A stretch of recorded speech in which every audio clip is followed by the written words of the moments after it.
E aí, meu corretor? 2020 foi o ano mais dispensável que já existiu. Não só por causa do vírus maldito que aterrorizou até quem tinha perfil atlético, mas também por causa da famosa inflação do aluguel. Se tem um índice que fez muito imobiliário pirar nos últimos anos, foi o famoso IGPM. Quem viveu a montanha-russa de 2020 sabe do que eu tô falando. Ele simplesmente surtou junto com todo mundo que estava vivo naquela época. Primeiro ele disparou para mais de 30%, deixando inquilinos desesperados, ameaçando sair.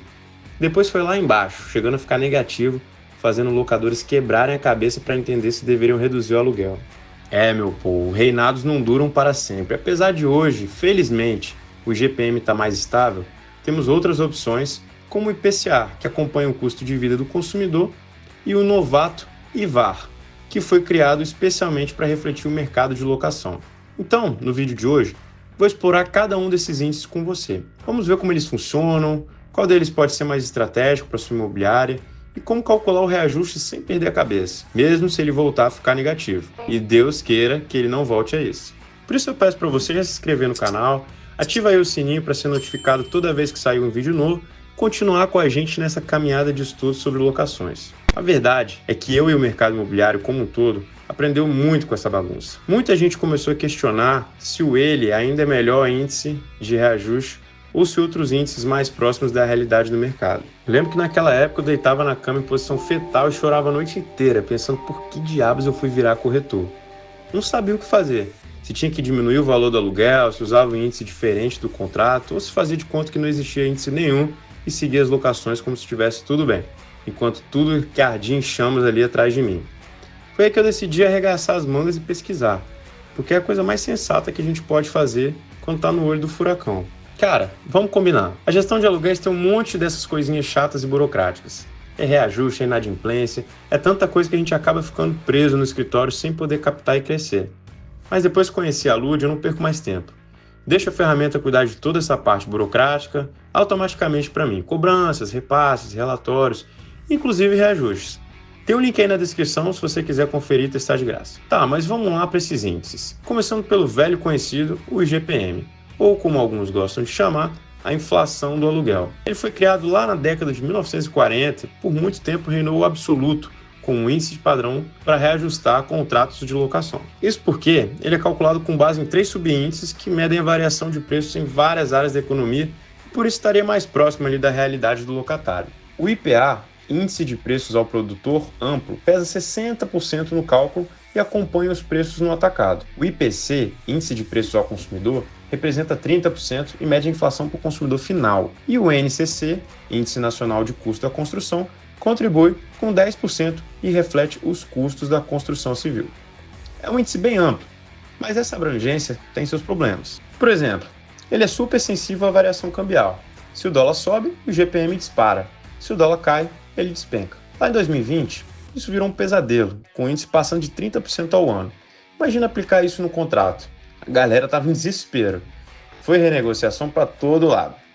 E aí entra em cena o IPCA, Índice de Preço ao Consumidor Amplo, que é o índice oficial de inflação do Brasil calculado pelo IBGE. Ele reflete o custo de vida das famílias que ganham de 1 a 40 salários mínimos e leva em conta uma cesta de bens e serviços que todo mundo usa, como alimentação, transporte, habitação e saúde. O IPCA é mais próximo da realidade do consumidor médio, que faz dele uma escolha mais equilibrada para contratos de aluguel.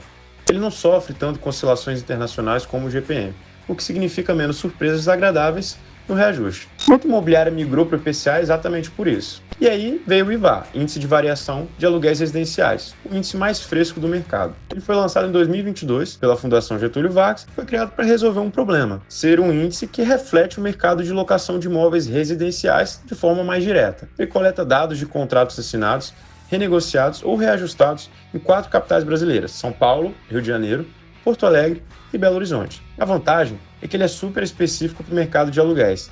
A desvantagem é que ele não tem alcance limitado. Então, dependendo de onde você trabalha, o IVA pode não ser a melhor referência. Tá, legal, muito bom. Muito bonito todas essas letras, mas como usar isso na prática para reajustar o aluguel? Vamos lá. Vamos abrir o nosso oráculo imobiliário, a famosa lei do inquilinato, a bíblia dos contratos de locação. O artigo 18 da lei apresenta recurso que protege o inquilino quando o locador quer mudar o preço do aluguel do nada. Ele deixa claro que o reajuste é um direito do locador, mas deve estar em contrato não pode ultrapassar o limite de índice escolhido e só pode ser feito no mínimo a cada 12 meses. Esse é o prazo sagrado. Quando o GPM acumulado ficou negativo, os inquilinos queriam desconto no aluguel. É claro, estava no contrato que ia ajustar todo ano, conforme o índice. Mas o STF já decidiu que em caso de deflação, ou seja, índices negativos, o valor do aluguel não sofre alteração. Isso porque o objetivo do reajuste é corrigir a inflação e não diminuir o valor do contrato. Mas para evitar confusão, é sempre bom incluir uma cláusula no contrato estipulando que no caso de índices negativos, o aluguel não será reduzido. Isso traz mais segurança para todo mundo. Vale lembrar que escolher um índice de reajuste nem é obrigatório por lei. Dá para negociar também um valor ou porcentagem fixa. Se tiver no contrato e todo mundo assinar, tá valendo. Seja com um índice ou uma porcentagem fixa, dá para calcular quando vai ser um novo aluguel com uma forma mais simples, sem precisar virar matemático. Primeiro, fica de olho na data de aniversário do contrato. É o momento que o reajuste pode ser aplicado, ou seja, cada 12 meses. Dá um confere no índice que foi estipulado no contrato, seja o GPM, IPCA, IVAR ou até a porcentagem fixa. Isso precisa estar bem visível no documento. Terceiro, se for um índice, você precisa descobrir o valor acumulado do índice nos últimos 12 meses. Para isso, você precisa entrar no site de quem divulga os índices, pode ser FGV ou IBGE, que eles atualizam lá. No quarto passo, aplicar o percentual no valor atual do aluguel. Olha como é que é a fórmula. O novo valor vai ser igual ao valor atual multiplicado pelo percentual mais 1. Por exemplo, se o aluguel atual é R$1.000 e o GPM acumulado for de 5%, você pega os 5%, que é a mesma coisa que 0,05, mais 1, que é 1,05, e multiplica pelos 1.000 do valor atual. O novo valor, então, é 1.050. Isso porque o objetivo do reajuste é corrigir a inflação e não diminuir o valor do contrato. Mas para evitar confusão, é sempre bom incluir uma cláusula no contrato estipulando que no caso de índices negativos, o aluguel não será reduzido. Depois de fazer isso tudo, você só precisa comunicar formalmente o reajuste para o inquilino. Essa notificação precisa ser enviada pelo menos 30 dias antes de aplicar o reajuste.